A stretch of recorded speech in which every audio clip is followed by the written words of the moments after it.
कृष्णा। आज की इस क्लास में सभी भक्तों का स्वागत है। कल हम श्रवण कर रहे थे श्री बृहद भागवतामृत के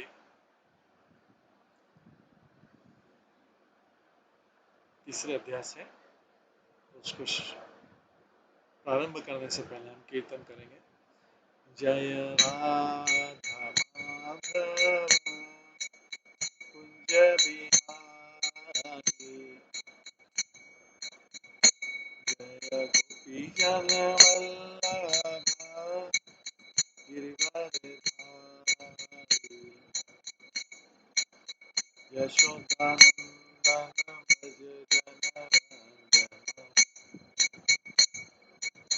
यमुना तीरावनचारि,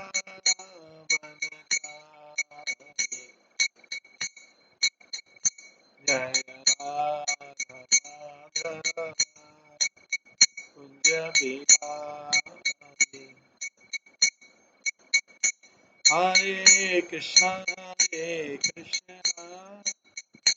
कृष्णा कृष्णा हरे हरे, हरे राम राम राम हरे हरे,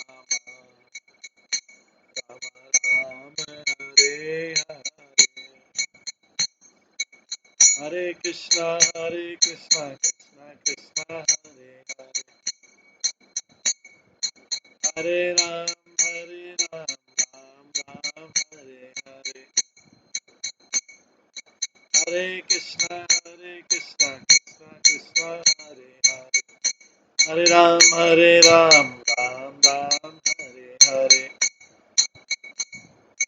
हरे कृष्णा कृष्णा कृष्णा हरे हरे, राम राम हरे हरे, हरे कृष्णा कृष्णा कृष्णा हरे हरे, हरे राम राम हरे हरे, हरे कृष्णा कृष्णा कृष्णा हरे हरे, हरे राम राम राम हरे हरे, हरे कृष्णा कृष्णा कृष्णा हरे हरे, हरे राम राम राम हरे हरे, हरे कृष्णा कृष्णा कृष्णा हरे हरे, हरे राम राम हरे हरे,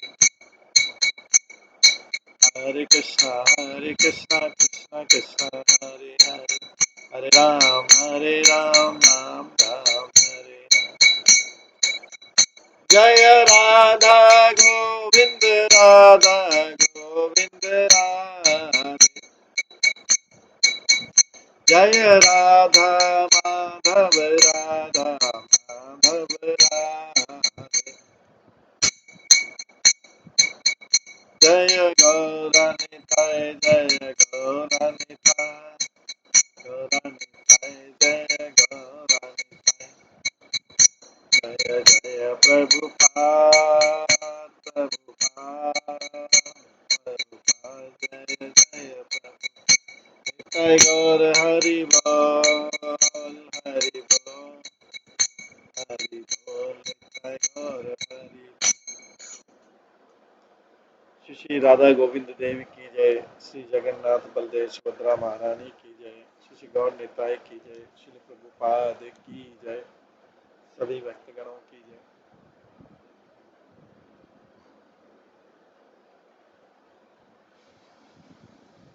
कल हम श्रवण कर रहे थे श्री बृहद भागवतामृत के तीसरे भाग के 7वें अध्याय से,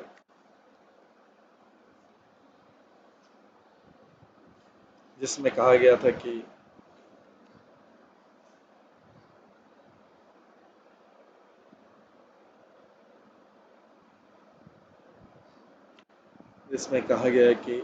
मनुष्य का शरीर जो है, ये उपदेश गोप कुमार अपने शिष्य माथुर ब्राह्मण को दे रहा है, जिसमें वो मनुष्य जीवन की प्रशंसा कर रहा है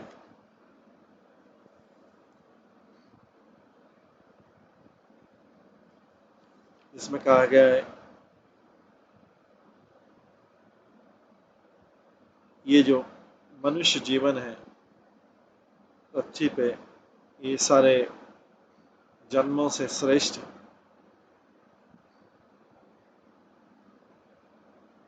जो स्वर्ग में देवताओं का जन्म होता है वो भी उतना महत्वपूर्ण नहीं रहता।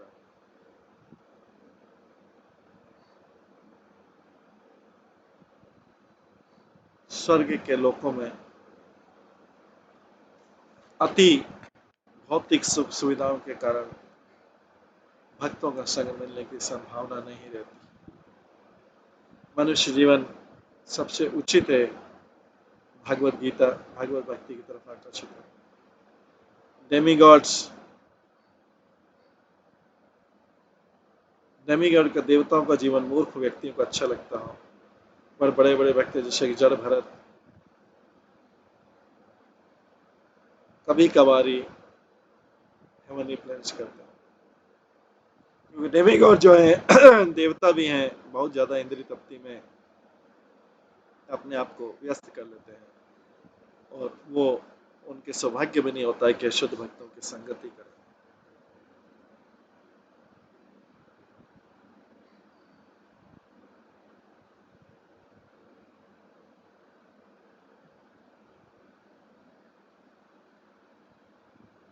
स्वर्ग में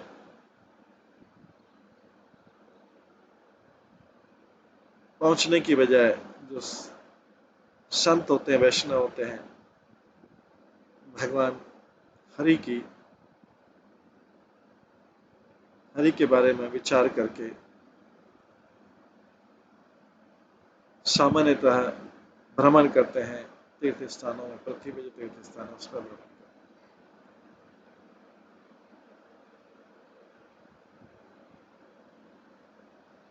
आगे हमने सुना प्रहलाद महाराज को विचार भी सुना कि जब तक कोई व्यक्ति जो बहुत ज्यादा भौतिक जीवन में है अपने शरीर को वैष्णव के चरण कमलों की धूल से स्मीयर नहीं कर लेता, लपेट नहीं लेता है, भौतिक कंटामिनेशन से फ्री नहीं हो पाता। और ऐसा व्यक्ति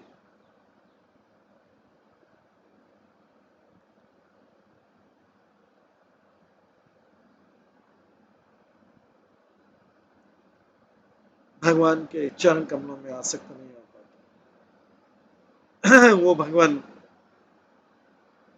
जो अपनी असामान्य क्रियाओं के लिए, असामान्य लीलाओं के लिए जिनकी महिमा गाई जाती है,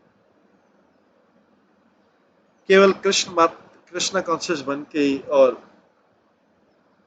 भगवान के चरण कमलों का आश्रय लेके ही व्यक्ति भौतिक कलमश से मुक्त हो सकता।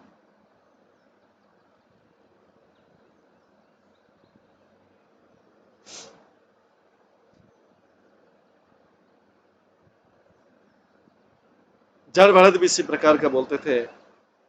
उन्होंने रघुगण को राहुगण को उपदेश दिया था कि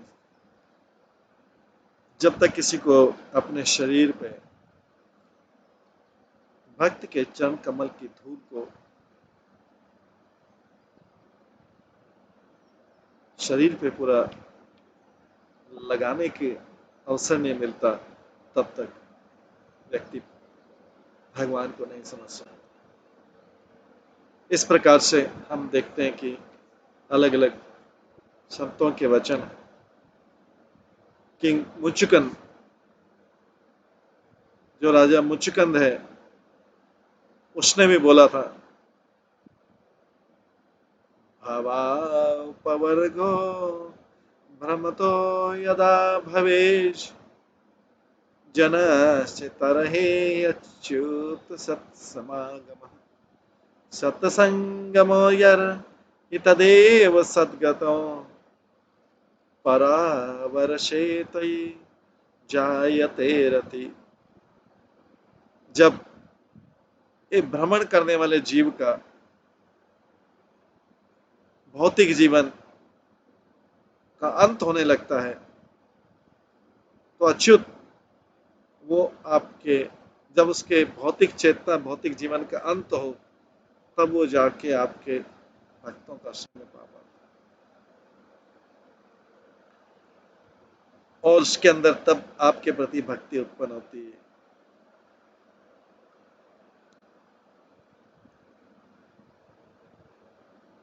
जो भक्तों के लक्ष्य हैं और सारे कारण और प्रभाव के कारण, ये भागवतम का श्लोक है। आगे बताया गया है, जहां से आज हम शुरू करेंगे, कि बद्ध जीव जो है एमलेसली, बिना किसी लक्ष्य के जन्म और मृत्यु के चक्र में घूमता रहता है, और जब वो थक जाता है ये घूमने से, जब वो घूमने से थक जाता है, तब जाके वैष्णव संतों के संग में, वैष्णव संतों के संग में कुछ भाग्यशाली आत्माएं इस संसार के चक्र से छूट पाती हैं। पर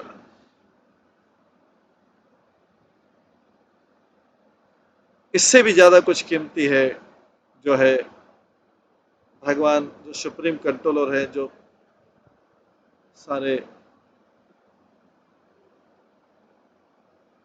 कारण और प्रभाव के नियंत्रक हैं, उनका शुद्ध प्रेम।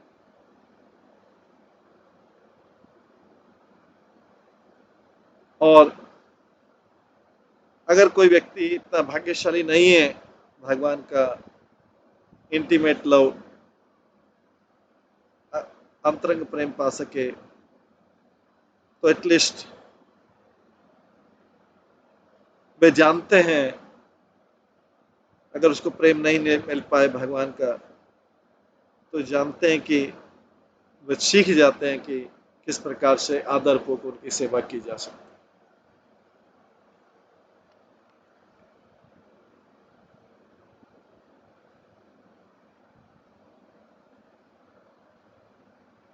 जो देवताओं के शासक हैं और जो सामान्य जीव के शासक हैं, ये विचार जो है भगवान स्वयं श्रीमद् भागवतम के 11वें स्कंद में कहते हैं। भगवान स्वयं श्रीमद् भागवतम के 11वें स्कंद में कहते हैं, यथोपाश्रय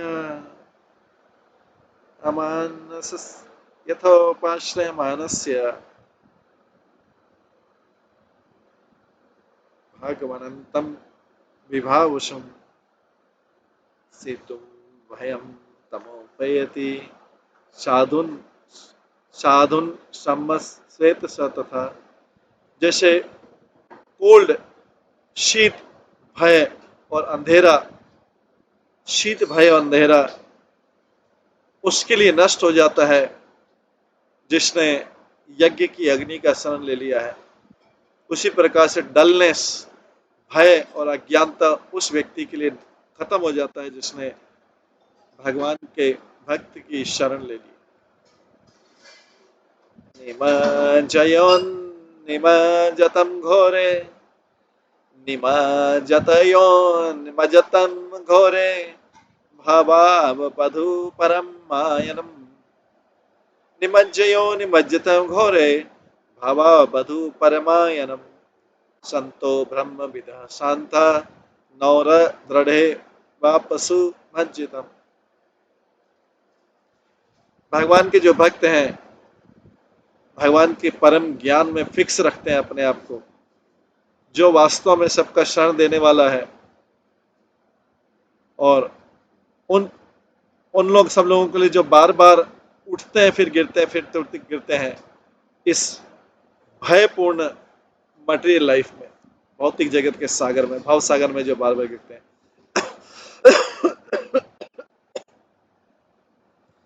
भगवान के जो भक्त होते हैं पीसफुली फिक्स कर लेते हैं अपने को परम ज्ञान में।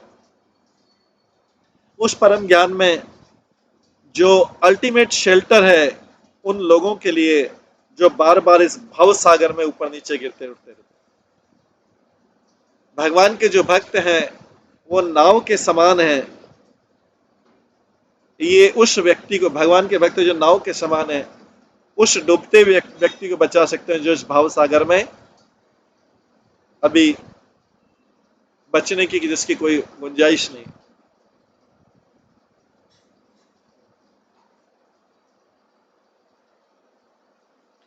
अननमिहि अननमिहि प्राणिनि प्राण आनंतनम शरणम त्वं धर्मो वित्तम नाम प्रेते संतो रग्विभयो।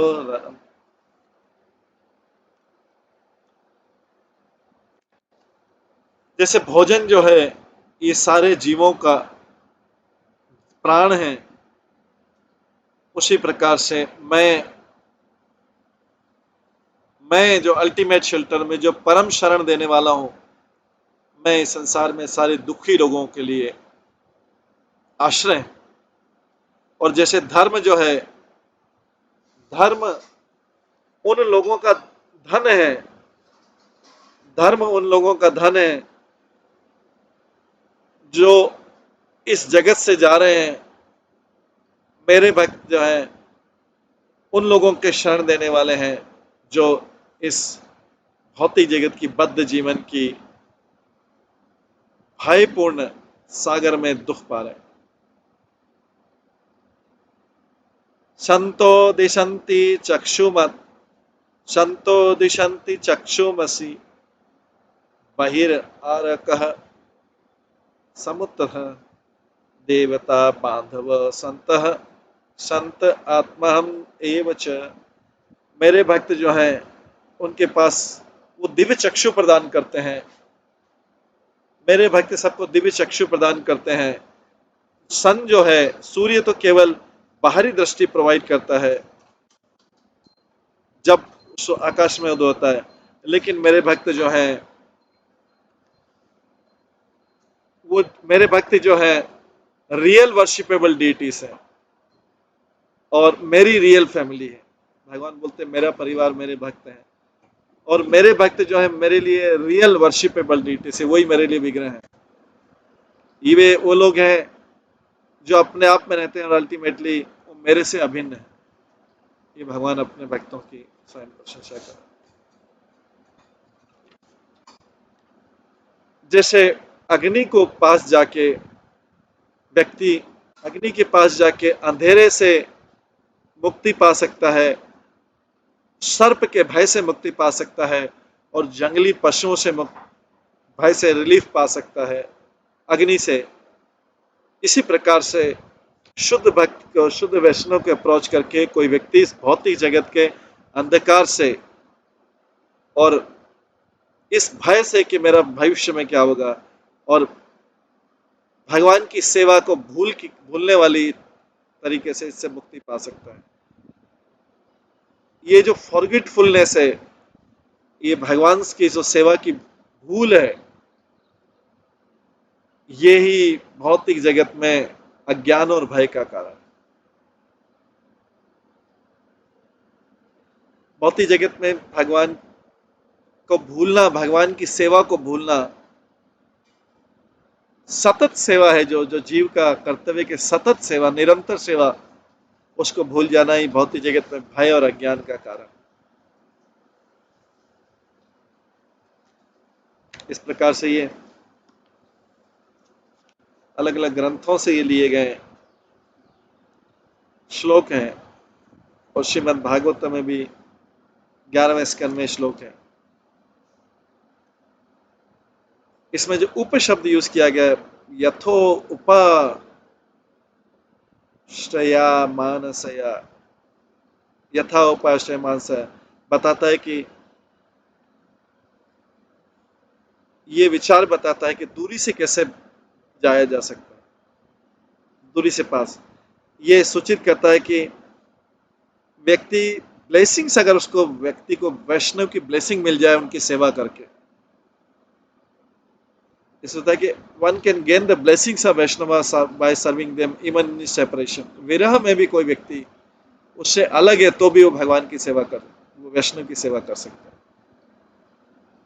जो सेंटली वैष्णव होते हैं, जो संत वैष्णव होते हैं, जो परम सत्य को समझते हैं, जैसा कि वो ब्रज धाम में है वैसा समझते हैं, वो इस भौतिक जगत में फंसे हुए व्यक्ति को जन्म मृत्यु की साइकिल से डिलीवर कर सकते हैं, बाहर जो एंट्रेप्ड है, फंसा हुआ है एकदम, जैसे पिंजरे में कोई व्यक्ति फंसा रहता है उसको वहां से बाहर निकाल सकते हैं। वैष्णव जो होते हैं ये अमूल्य रत्न जो दे सकते हैं, क्योंकि उन्होंने कृष्ण की भक्ति की महिमा को साक्षात्कार कर लिया। वास्तव में कृष्ण की भक्ति की महिमा तो कॉन्फिडेंशियल वैदिक टीचिंग का, वेदों का सार है ये कृष्ण की महिमा, कृष्ण की भक्ति। तो ऐसे वैष्णव जो जिसको दे सकते हैं तो ये अमूल्य रत्न है। ऐसे भक्त, ऐसे भक्त जो है मोक्ष की प्राप्ति से भी, मोक्ष की प्राप्ति अगर होने लगे उससे भी डिस्टर्ब नहीं होते हैं और भाग्यशाली आत्माओं को अपना आध्यात्मिक दृष्टि देते हैं।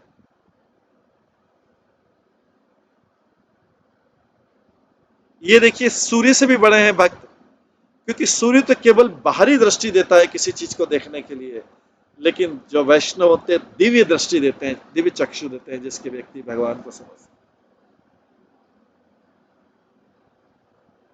अगर सूर्य से ज्यादा क्या होता है कि बाहरी दृष्टि मिल सकती किसी व्यक्ति को जिसकी दृष्टि कम है या जो एकदम अंधेरे में, उसको सूर्य क्या कर सकता है, बाहरी दृष्टि दे सकता है। लेकिन क्या सूर्य उसको पाप करने से रोक सकता है? सूर्य किसी व्यक्ति को दृष्टि मिल जाए तो क्या व्यक्ति पाप नहीं करेगा क्या? तो इससे क्या फर्क पड़ता है कोई व्यक्ति को दृष्टि है या नहीं है? कोई व्यक्ति देख सकता है नहीं देख सकता, कोई व्यक्ति अंधेरे में उजाले में, अगर उसको पाप ही करना है तो इन सब चीजों का क्या मतलब है? इन सब चीजों का मीनिंग क्या है? उसकी आंख है या नहीं है, उसके कान है या नहीं है, वो चल सकता है नहीं चल सकता, वो बीमार है या स्वस्थ है, क्या फर्क पड़ता है इससे? खा सकता है नहीं खा सकता, बोल सकता है नहीं बोल सकता, इससे क्या फर्क पड़ता है? अगर उसको पाप ही करना है तो सर, उसके पास धन है या नहीं है, क्या फर्क पड़ता है? अल्टीमेटली तो उसको पाप करना है। तो यहाँ पे लिखा है सूर्य का प्रकाश मिले या नहीं मिले इसको फर्क, अगर उसके पास दिव्य चक्षु है तो उसको किसी और चीज की जरूरत है। हम देखते हैं कि सूरदास अपने जीवन में जन्मांध थे, लेकिन उन्होंने वो एक वल्लभ संप्रदाय के, जो प्रामाणिक संप्रदाय उसके आचार्य बने, रुद्र संप्रदाय के आचार्य बने, जन्मांध थे, अति निर्धन परिवार में थे, अति निर्धन परिवार में थे। तो कोई बोलेगा अगर मैं निर्धन परिवार में तो भक्ति नहीं कर सकता, तो निर्धन परिवार तो ज्यादा अच्छा है वातावरण है भक्ति के लिए। क्योंकि अभी हमने पिछले श्लोक में पढ़ा, देवताओं भी पृथ्वी वालों को सौभाग्य की प्रशंसा करते हैं कि हम बोले हमको तो इतना ऐश्वर्य कि हम उसको छोड़ नहीं सकते, अभी इंद्रिय तृप्ति में डूब गए, उस ऐश्वर्य को कैसे छोड़ें, उसकी तो आदत पड़ गई अभी। लेकिन ये पृथ्वी वाले अच्छे हैं कि ये छोड़ सकते हैं, क्योंकि इनको कभी मिलेगा कभी नहीं मिलेगा। पृथ्वी पे ये किसी चीज का भरोसा नहीं, कभी ऐश्वर्य मिल जाएगा कभी नहीं मिलेगा। ये निर्भर करता है कि हमने भगवान की सेवा में उसको अपने ऐश्वर्य को कैसे लगाया। जो एक जमाने में ऐश्वर्यशाली हुआ करते थे आज वो भीख मांगते हैं, जो एक जमाने में भीख मांगते थे वो ऐश्वर्यशाली हो। ये भौतिक जगत में सब संभव है, स्पेशली पृथ्वी में संभव है। देवता बोल रहे हैं हमारे साथ संभव नहीं है, क्योंकि हम तो सारे टाइम ऐश्वर्य मिला हुआ है हमको, तो हम भगवान को भूलने का हमारा ज्यादा चांस जल्दी है। ये सब हम लोग भी अपने अपने जीवन में देखते हैं, जब जब ऐश्वर्य मिला हमने भगवान को सबसे पहली गलती करी, भगवान को भूल गए, ऐश्वर्य में डूब गए, समझा कि वही हमारा कर्तव्य है सबसे पहले। हमने किसी नॉन एसेंशियल चीज को अपना कर्तव्य समझ लिया और उसी को पालन करने में लग गए, और भगवान के अपने प्रति अपने कर्तव्य को पूरा नहीं।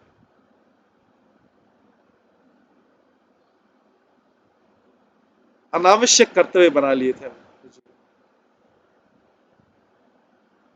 क्योंकि हमारे पास ऐश्वर्य था।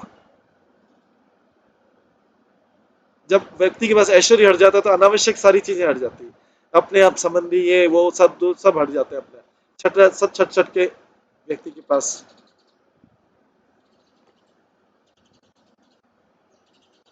जो है क्लीन हो जाता है सारा चीज। देवता उसी ऐश्वर्य का क्रिटिसाइज कर रहे हैं। हम ऐश्वर्य फंस गए, क्योंकि स्वर्ग मतलब ऐश्वर्य, पृथ्वी पे दोनों चीज संभव है। व्यक्ति ऐश्वर्य को पा भी सकता है, खो भी सकता है, छोड़ भी सकता है, छीन भी सकता है और छोड़ भी सकता है, सब संभव है।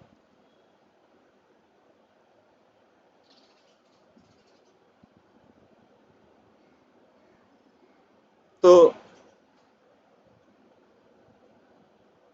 भक्त ये सब दे सकता है दिव्य दृष्टि।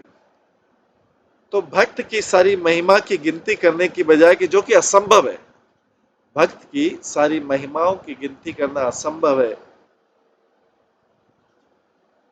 हमें तो ये जानना चाहिए कि एक एक सिंगल संतली डिवोटी, एक सिंगल संत भक्त जो है, सारे डेमी गॉड्स को कंबाइन करके बराबर है। एक वैष्णव, एक single saintly devotee equals all the Demi God's combine. इतनी महिमा गाई गई। शुद्ध भक्त जो होते हैं वो वास्तव हमारे रियल फ्रेंड रहते हैं, वही हमारे वेलविशर रहते हैं, वही हमारे वास्तविक मित्र रहते हैं, और हमारे प्रिय आत्मा रहते हैं, जो हमारे जीवन का स्रोत है। वास्तव में कृष्ण के ओपिनियन में तो कृष्ण बोलते हैं, मैं वैष्णव से अभिन्न हूं, मैं वैष्णव से अभिन्न हूं। और यहाँ पे कितनी बड़ी बात बोल रहे हैं कि एक सिंगल सेंटी डिवोटी सारे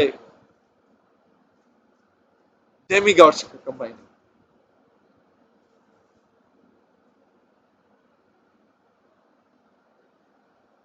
श्रीमद् भागवतम आगे गया, कृष्ण उद्धव को बोलते हैं, मैं अब तुमको बताता हूं समथिंग मेरी वेरी कॉन्फिडेंशियल, बहुत गोपनीय चीज बता रहा हूं, क्योंकि तुम मेरे सर्वेंट हो, सेवक को, मेरे वेलविशर हो और मेरे कंपेनियन। भगवान का वेलविशर होना भी बहुत बड़ी बात है। भगवान का वेलविशर कौन हो सकता है? भगवान तो हम सबके वेलविशर है। भगवान तो हम सबके वेलविशर है, लेकिन इस जगत में भगवान के वेलविशिंग को रेसिप्रोकेट नहीं करके जगत के वेलविशर, झूठे वेलविशर हम बनते।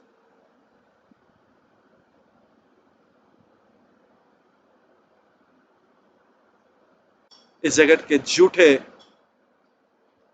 विचारों में आके हम फंस जाते हैं।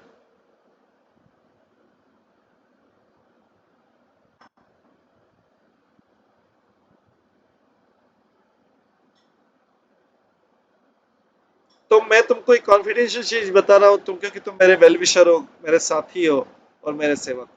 कृष्ण बोलते हैं, नारोदयति मा नारोदयति माम योगो न सांख्यम धर्मेव च न स्वाध्यायस्तपसि त्यागो निष्ठा पूर्तम न दक्षिणा व्रतानि व्रतानि यज्ञश्चंदम चंदम स्ति तीर्थानि नियम यमः यथा वर्तन वरंदु सत्संग सर्वसंगो पाहो ही हम। मेरे प्रिय उद्धव, मेरे भक्तों का, मेरे शुद्ध भक्तों का संग जो है, वो इस भौतिक जगत के आसक्ति, जो सेंस ग्रेटिफिकेशन की आसक्ति है, उससे दूर कर सकते हैं। मेरे भक्त का संग इस जगत की जो आसक्ति है, उससे उस आसक्ति को दूर कर सकता है, जो भौतिक जगत के सेंस ग्रेटिफिकेशन वाले, इंद्रिय तृप्ति वाले विषय हैं। ऐसे ऐसे शुद्ध करने वाले संग, ऐसे शुद्ध करने वाले संग के कारण मैं उसके नियंत्रण में आ जाता हूं। ऐसे व्यक्ति, कोई व्यक्ति अगर अष्टांग योग कर ले, या ज्ञान दर्शन शास्त्र का अध्ययन कर ले, या अहिंसा का कर ले, साधना कर ले, और दूसरे साधारण सिद्धांतों को पुण्य कर ले, वेदों का उच्चारण कर ले, कोई तपस्या कर ले, कोई संन्यास ले ले, कोई यज्ञ कर ले, कोई कुएं खुदवा दे, कोई पेड़ पौधे लगवा दे और कोई दूसरे पब्लिक वेलफेयर एक्टिविटीज कर दे, कोई व्यक्ति चैरिटी कर दे, प्रतिज्ञाओं को कठिन प्रतिज्ञा कर ले, कोई देवी गॉड की वर्शिप कर ले, कोई बड़े गुप्त मंत्र को जप कर ले, कोई तीर्थ स्थान कर ले, या कोई मेजर और माइनर बड़े बड़े शास्त्रों के इंजेक्शन कर ले, पर ऐसी सारी क्रियाओं के बाद भी कोई व्यक्ति मेरे को अपने नियंत्रण में नहीं ला सकता है, जैसा एक भक्त जो है, एक साधारण सा भक्त जो है, दूसरों को एसोसिएशन दे के मुझे अपने नियंत्रण में ला सकता है। भगवान बोल रहे हैं कि शुद्ध भक्ति को दूसरों को एसोसिएशन देना चाहिए, एसोसिएशन लेना नहीं चाहिए, दूसरों को एसोसिएशन देना चाहिए।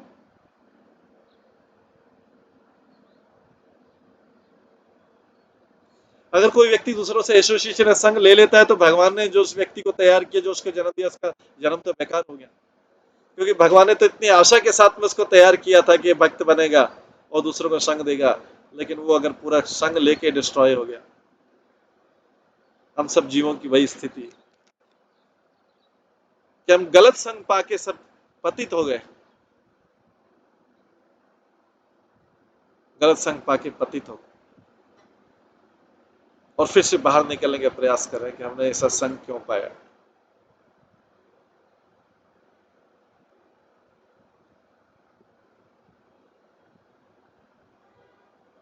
असुर कुल का संग पाके व्यक्ति क्या कर सकता है?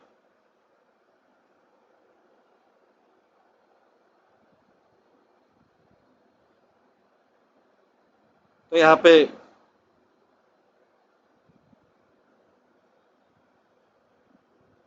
पहले और दूसरे स्टेप में पतंजलि ऋषि के अष्टांग योग की मेथड में 12 नियम है।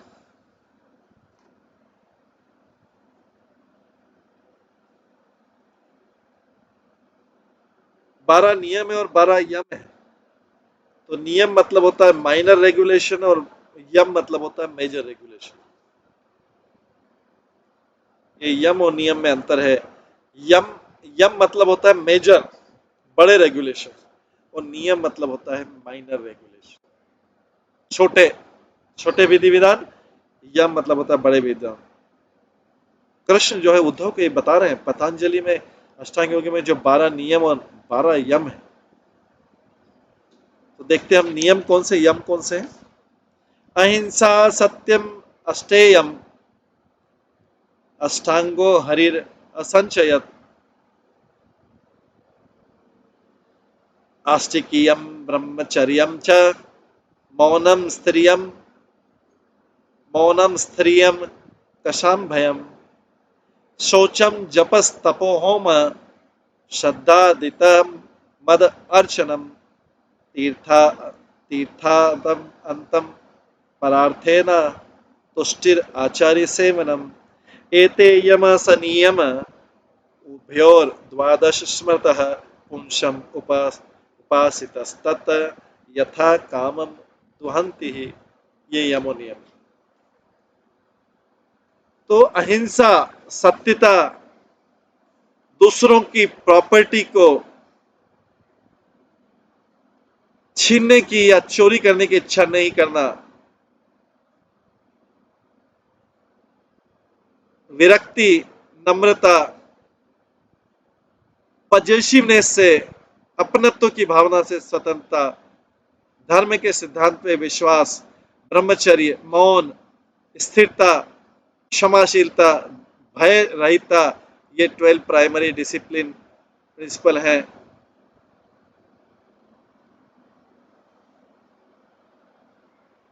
ये प्राइमरी डिसिप्लिन प्रिंसिपल।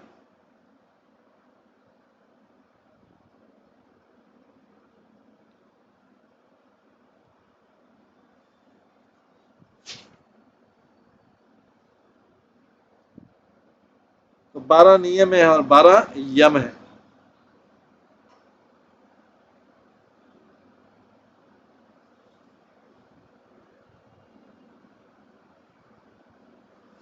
इसके बाद आगे बोलते हैं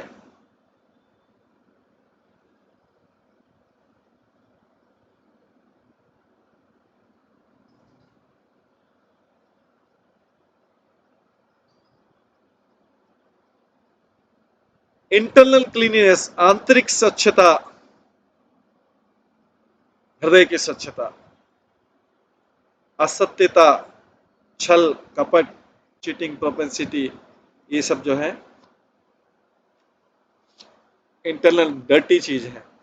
इंटरनल क्लीनिनेस, आंतरिक स्वच्छता। एक्सटर्नल क्लीनिनेस, फिर बाहरी स्वच्छता। Chanting the holy name of the Lord, भगवान का नाम का जप, तपस्या, यज्ञ, श्रद्धा, हॉस्पिटलिटी, मेरी पूजा, holy place, visiting holy place, तीर्थ यात्रा, और acting for and desiring only the supreme interest, भगवान के इंटरेस्ट के लिए काम करना। Acting for and desire only for the supreme interest, उसकी इच्छा करना और उसके अनुसार कार्य करना। किसकी? सुप्रीम डिजायर, सुप्रीम इंटरेस्ट, भगवान की इच्छा रखना और उसके अनुसार काम करना।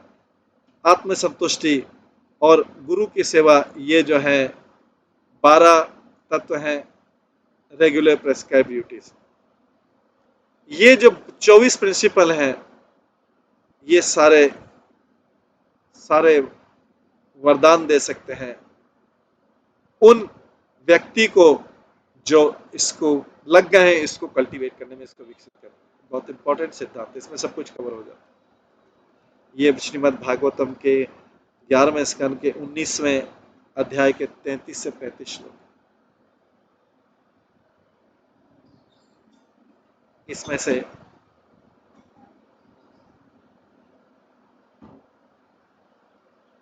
पहले वाले नियम है और दूसरे वाले अब यम है।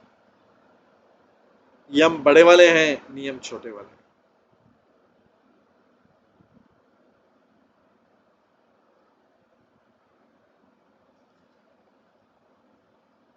तो इस प्रकार से 24 जो है सिद्धांत श्रीमद् भागवतम के इसमें कोट किए। ये सब कौन बता रहा है? ये सब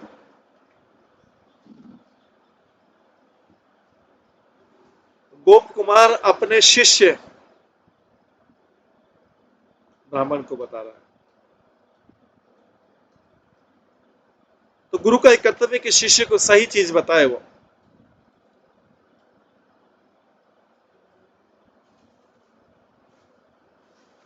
आगे कहा गया कि जो बड़े महान वैष्णव रहते हैं उनका संग केवल भौतिक आसक्ति को ही नहीं खत्म करता है, पर सुप्रीम लॉर्ड के जो वैकुंठ की लीलाएं और गोलोक के अलावा भी दूसरी लीलाओं से भी आसक्ति खत्म कर देता है। तो ये बड़ा आश्चर्य की चीज बता रहा है गोप कुमार कि जो शुद्ध भक्त का संग है, ये ध्यान रखना पड़ेगा, गोप कुमार खाली गोकुल का भक्त है, प्योरली गोलोक का भक्त है। इसलिए बोल रहा है प्योर वैष्णव की संगति खाली भौतिक जगत की आसक्ति को नहीं खत्म कर देती है, वो गोलोक के अलावा दूसरे जगत की, वैकुंठ की भी, स्वर्ग लोक उसकी बात, उसकी आसक्ति को भी खत्म कर। क्योंकि गोप कुमार इसलिए बोल रहा है कि गोप कुमार खाली गोलोक से आसक्त होने का बोल रहा है।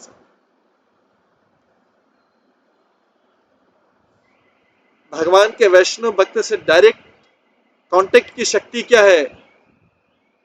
अगर कोई व्यक्ति उनकी महानता को भी सुन ले, वैष्णव की डायरेक्ट स्पर्श की तो बात दूर है, वैष्णव के साथ रहने का, उनकी महानता को भी सुन ले तो वो भी हाईएस्ट सक्सेस, सबसे ऊंची सफलता पा सकता है। ये विदुर जो है बोल रहे हैं 3rd कैंटो में श्रीमद् भागवतम। श्रुतस्य पुंसं न सुचित्र समस्या नान्मन्यसासुरीभिरिदितुरात् तत्तत् गुणानुसरणं मुकुन्द आदद्रविन्दं हृदयेषु येषाम्। जो लोग गुरु से सुनते हैं, person who hear from a spiritual master with great labor and for a long time, गुरु से सुनना, लंबे समय तक सुनना बहुत परिश्रम का काम है।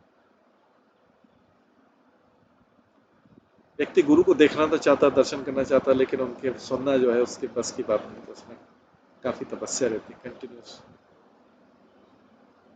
वो सोचता है बस गुरु के दर्शन कर ले, देख लिया, हो गया काम।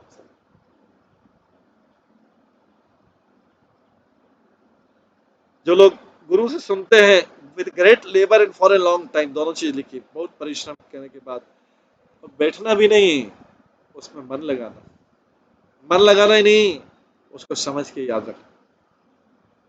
लंबा स्टेप गुरु से एसोसिएशन जो है, लंबा स्टेप।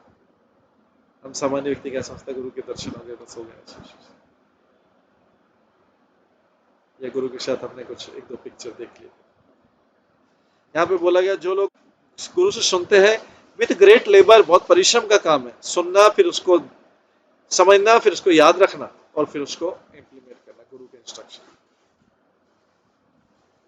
प्रभुपाद ने हमारे गुरु के इंस्ट्रक्शन को सुना ही नहीं, उसको जीवन का मिशन ऑफ लाइफ बना लिया, सुना समझा, फिर प्लान किया उसको कैसे इम्प्लीमेंट। तो जो लोग स्पिरिचुअल मास्टर से बहुत परिश्रम से और बहुत लंबे समय तक सुनते हैं, उनके मुख से सुनते हैं, और शुद्ध भक्तों के क्रियाकलापों के बारे में सुनते हैं, उन शुद्ध भक्तों के बारे में जो हमारे अपने हृदय में हमेशा मुकुंद के चरण कमलों का ध्यान करते रहते हैं। शुद्ध भक्त कौन होते हैं? जो एक क्षण के लिए भी भगवान की रिमेम्बरेंस को नहीं छोड़ते, जो एक क्षण के लिए भी भगवान की रिमेम्बरेंस को नहीं छोड़ पाए, वही शुद्ध भक्त। शुद्ध भक्त कौन होते हैं? जो हमेशा अपने हृदय में हमेशा भगवान के चरण कमलों का ध्यान करते रहते।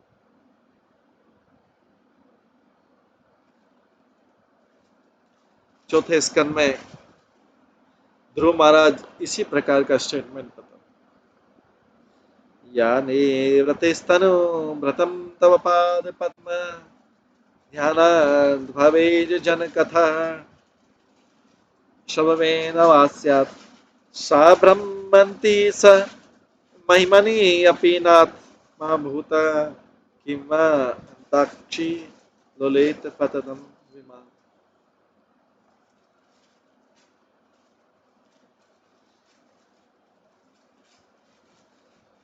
भाई लोग, ध्रुव महाराज बोलते हैं, मेरे प्रिय भगवान, आपके चरणों का ध्यान करने से जो आध्यात्मिक आनंद मिलता है, या आपकी जो महिमा शुद्ध भक्तों से मिलती है, वो इतनी असीमित है कि ये ब्रह्मानंद और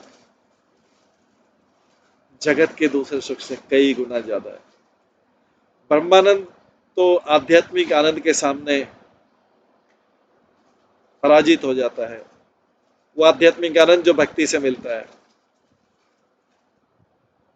तो फिर इसके सामने हेवनली प्लैनेट्स की बात ही क्या है। हेवनली प्लैनेट से तो सेपरेशन जैसे हो जाता है, जैसे तलवार जो है किसी व्यक्ति को अलग कर देती है, समय की तलवार सबको अलग कर देती है, समय की तलवार सारे संबंधों को खत्म कर देती है, समय की तलवार सारे मित्रों को खत्म कर देती है। तलवार, समय की तलवार काट देती है, एकदम संबंधों को काट देती है, किसी की मृत्यु कर देती है, किसी को कर देती, किसी को अलग कर देती। समय की तलवार मित्रों को अलग कर देती, मित्र को शत्रु बना देती। ये समय की तलवार सारे अपोजिटिज्म, मित्र को शत्रु, संबंधी को शत्रु, शत्रु को कई बार मित्र, वेल विशर को शत्रु बना देती है, जिसको वेल विशर से मतलब शत्रु, शत्रु को वेल विशर। इस समय की तलवार,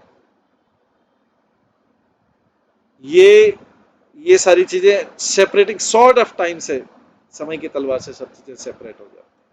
चाहे कोई कितना भी पकड़ के रखे किसी संबंध को, किसी मित्रता को, कितना भी उसके लिए जीवन दे दे अपना, व्यक्ति इस भौतिक संसार में संबंधों को जीवन, इस व्यक्ति की जो अपने लिए अपना जान देने को तैयार है कि मुझे वो संबंध को बनाए रखना।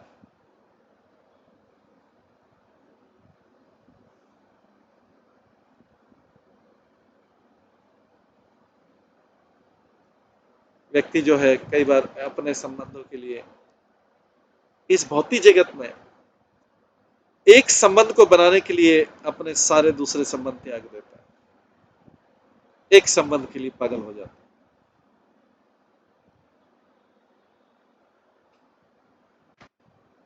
तो ये भौतिक आसक्ति भी नशे के समान है, कि जब टूटती है तो पता लगता है कि नशे में क्या क्या कर दिया। हे भगवान, हमने नशे में क्या क्या, भौतिक नशे में। तो यहाँ पे बोला गया है कि समय की तलवार उसको भी नष्ट कर देती।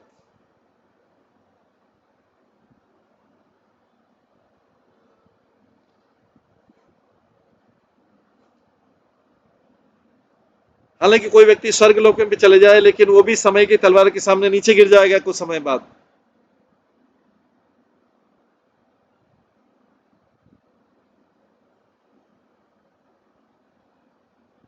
लेकिन भगवान के भक्तों के साथ संग से, उनके कांटेक्ट में केवल कंप्लीट सक्सेस ही नहीं,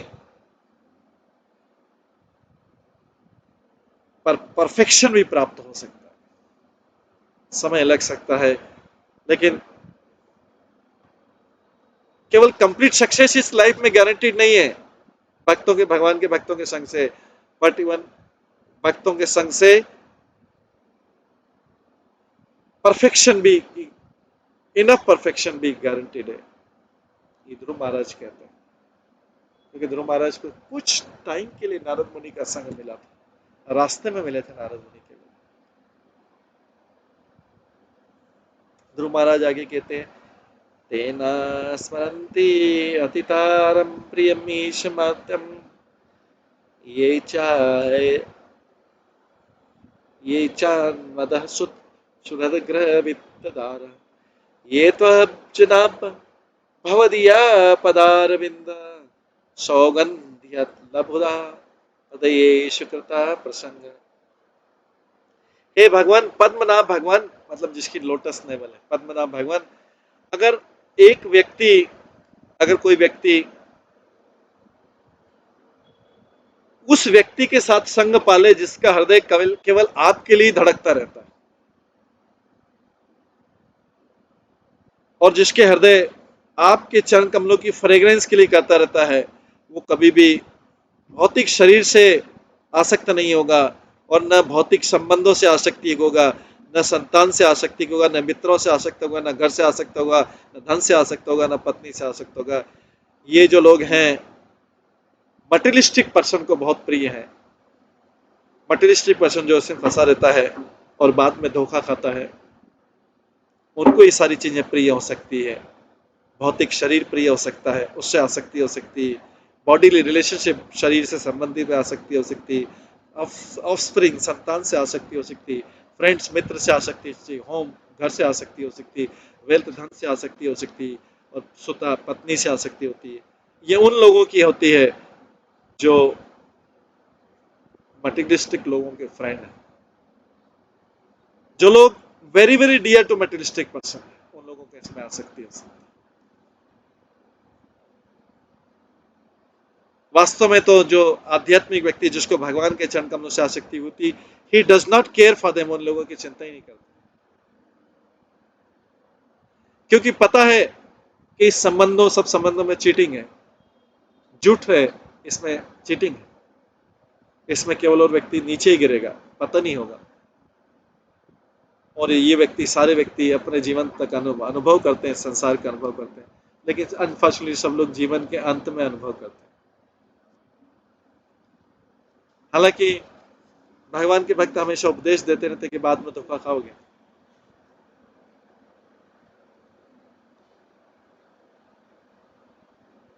और वास्तव में व्यक्ति बाद में धोखा खाता है, लेकिन तब तक वो अपना सब कुछ गंवा हो चुका होता है, वो भगवान की सेवा, तन मन धन सब कुछ गंवा चुका। ये भौतिक आसक्ति उसका सब कुछ खींच लेती है,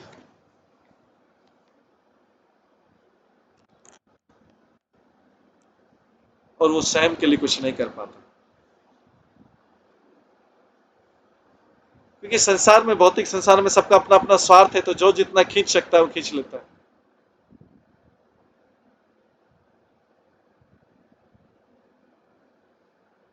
इसलिए एक तो संसार को अनुभव से सीखा जा सकता है, एक शास्त्रों के द्वारा सीखा जा सकता है। जिसको एडवांस सीखना है वो शास्त्रों से सीख सकता है, लेकिन जो एडवांस नहीं वो अनुभव से सीखेगा।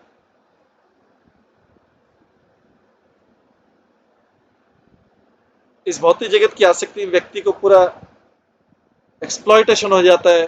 कई बार देखा जाता है कि मृत्यु तक उसको समझ में आती, तब जाके तो भगवान की सेवा के लिए समय नहीं मिला, क्योंकि उसका धन चला गया, उसका तन चला गया, उसका मन चला गया, बुद्धि चली गई, सब डिस्ट्रॉय हो गया। जो शुद्धता उसने संसार में आसक्त होने से पहले थी, वो सारी शुद्धता भी नष्ट हो गई, वो प्योरिटी भी खत्म हो गई। उसने शुद्धता का पूरा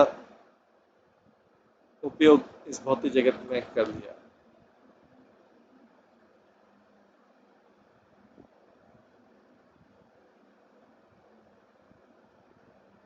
तो इस संसार जो है, जैसे मालिक जो कोलू के बेल को पूरा घुमा घुमा के उससे ऑयल निकाल लेता है, पुराने तरीके में तो ऑयल, जो देसी ऑयल, कच्ची घानी का तेल जिसको बोलते हैं, उसमें ऑयल निकालने के लिए बेल को घुमा घुमा के उसका तेल निकालता है।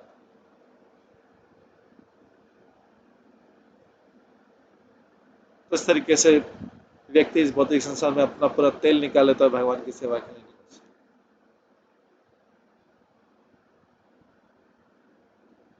तो जो दूसरे व्यक्ति को समान नहीं, दूसरे व्यक्तियों के समान नहीं, जो इम्पर्सनलिस्ट योगी रहते हैं, जो एडवांस डिवोटी रहते हैं, जिनका भगवान का शुद्ध प्रेम है, भगवान के चरणों में, वो कंप्लीटली फ्री रहते हैं falsity of identifying themselves with body. वो झूठापन जो है कि मैं शरीर हूं और सब मेरे संबंधी हैं, ये सब मेरे शुभेच्छु हैं,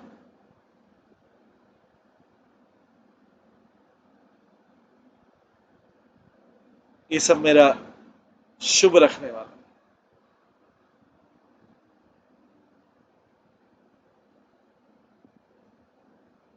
वो इस प्रकार से free from the falsity of identifying themselves with body, शरीर से अपनी संबंधता को, अपने आप को फ्री रख लेता है, जिसका भगवान के चरणों में शुद्ध प्रेम। दूसरे शब्दों में,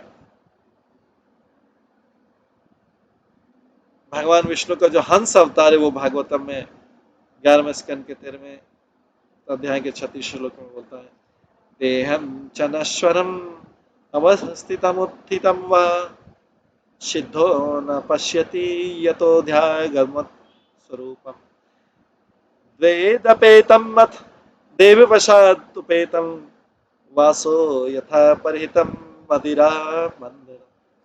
ये सब भागवत के 11वें स्कंद के श्लोक जो कोट किए जा रहे हैं गोप कुमार।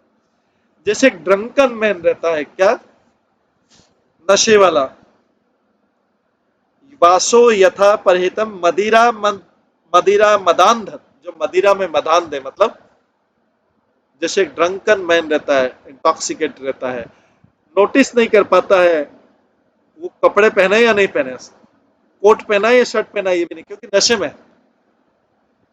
तो इसी प्रकार से जो व्यक्ति परफेक्ट है, सेल्फ रियलाइजेशन में, आत्म साक्षात में पूरा डूबा हुआ है, और इस प्रकार से अपना नित्य परिचय प्राप्त कर लिया है, वो नोटिस नहीं कर पाता है कि वैसे ये टेम्परेरी बॉडी है, खड़ी है, बैठी है, उसको टेम्परेरी बॉडी की चिंता नहीं रहती शरीर, क्योंकि वो किस नशे में डूबा हुआ है, परफेक्ट इन सेल्फ रियलाइजेशन, आत्म साक्षात्कार में जो सिद्ध हो चुका है, और जिसने अपना नित्य परिचय स्वरूप सिद्धि प्राप्त कर ली है, वही पता नहीं लगा पाता है कि वो उसका शरीर खड़ा या बैठा।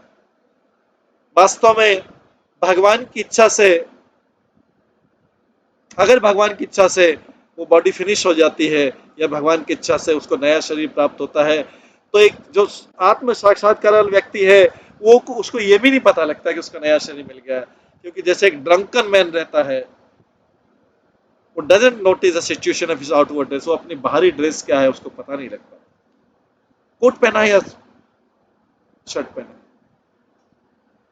ये बहुत अच्छा एग्जाम्पल है। उसी प्रकार से जो आत्म साक्षात हुआ, उसको पता नहीं कौन से कपड़े पहने।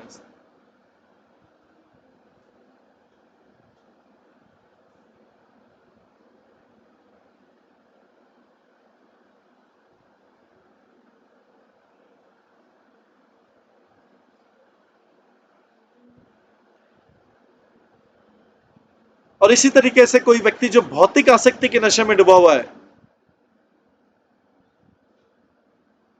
परिवार संबंध और ये उस सब में डूबा है, उसको पता नहीं लगता कि कौन वेल विशर कौन एनिमी। बाद में पता लगता है जो वेल विशर था वो एनिमी था, तथाकथित वेल विशर था, एनिमी था, संबंधी के रूप में, परिवार के सदस्य के रूप में था या मित्र के रूप में था, और जो एनिमी था वो वास्तव में एनिमी लगता था, जो वो वास्तव में वेल विशर था, क्योंकि वास्तविक कल्याण तो उस वेल विशर ने किया जो एनिमी जैसा लगता था। जो वेल विशर जैसे लगते थे उन्होंने तो सब कुछ लूट लिया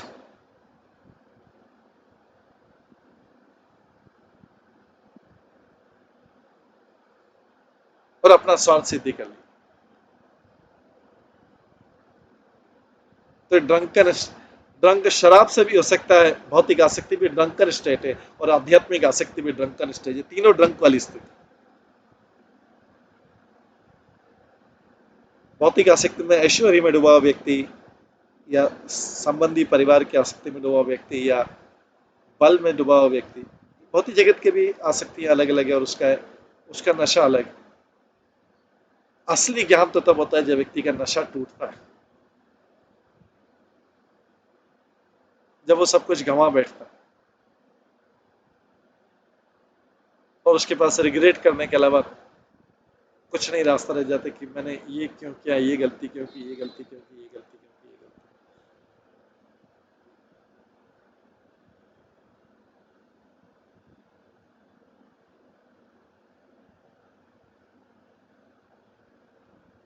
भगवान ऋषभदेव डिस्क्राइब करते हैं, महान भक्ति की विशेषताओं को वर्णन करते हैं।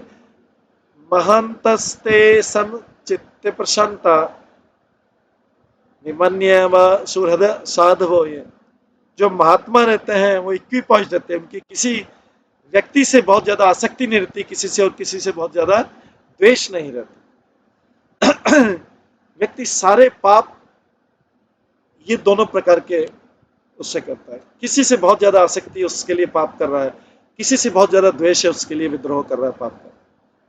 इन दोनों में फंस के इससे सारे पाप होते हैं।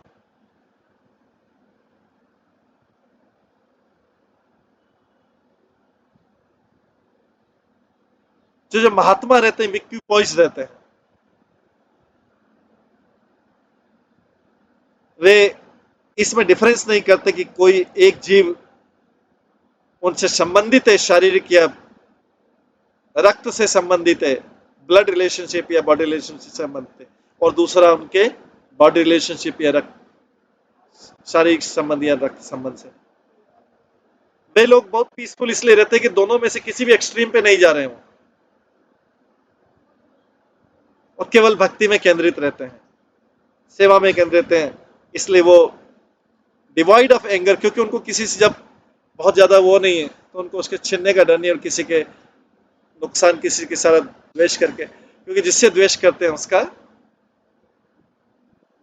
उसका भला नहीं होने का सोचते हैं। ऐसे लोग जो है, ऐसे लोग तभी महात्मा कहलाएं क्योंकि सबके बेनिफिट के लिए काम कर सकते हैं। जो इन दो द्वंद्वों में, भौतिक जगत के दो द्वंद्वों में फंस गया है, वो किसी का कल्याण नहीं कर सकता। वो केवल जिनसे पॉजिटिवली आ सकते हैं उनका कल्याण करेगा, और जिनसे नेगेटिव आ सकते हैं उनको नेग्लेक्ट करेगा। वो केवल वही कर पाएगा। लेकिन जो इन दोनों द्वंद्वों से मुक्त है वो सबके कल्याण के बारे में सोच सकते हैं, क्योंकि भगवान चाहते हैं मेरा भक्त जो सबका कल्याण करे और इस विश्व का कल्याण करे।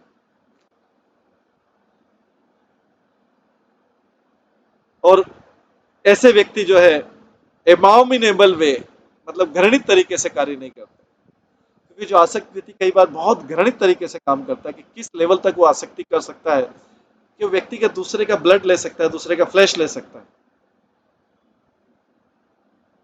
क्योंकि एक से आसक्ति है उसकी। और जिससे द्वेष है उसका ब्लड ले सकता है या उसको टॉर्चर कर सकता है।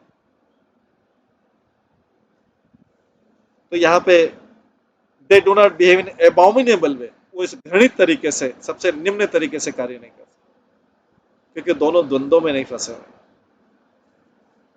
उन्होंने किसी को अपना नहीं माना है भगवान के अलावा।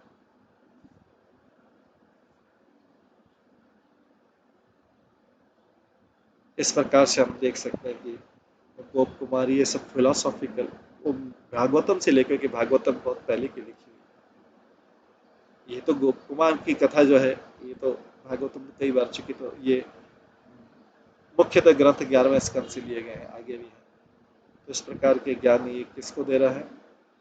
गोप कुमार उस ब्राह्मण को दे रहा है जो अभी शुद्ध भक्त ऑलमोस्ट बनने वाला है, गोप कुमार की कृपा से। इसमें ऋषभ देव का एग्जाम्पल बताया। आगे और भी ऋषभ देव के एग्जाम्पल है, लेकिन अभी समय हो रहा है तो इसको हम यहीं पे विराम देते हैं।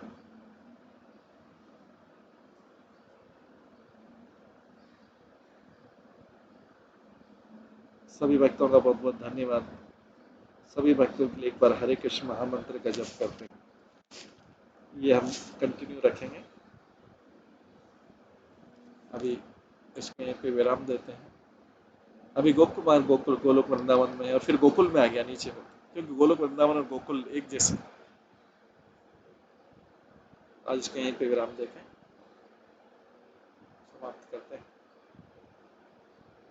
सभी भक्तों का बहुत बहुत धन्यवाद। सब भक्तों के लिए एक बार हरे कृष्ण महामंत्र का जप करते हैं। हरे कृष्णा कृष्णा कृष्णा हरे हरे, हरे राम राम राम हरे। श्री श्री बृहद भागवत अमृत की जय। श्रील प्रभुपाद की जय। सभी भक्तगणों की जय।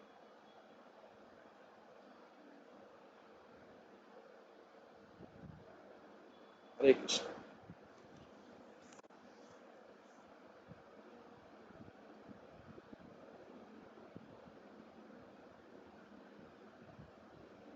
श्री बृहद भागवत अमृत की जय। श्री सनातन गोस्वामी की जय। श्री प्रभुपाद की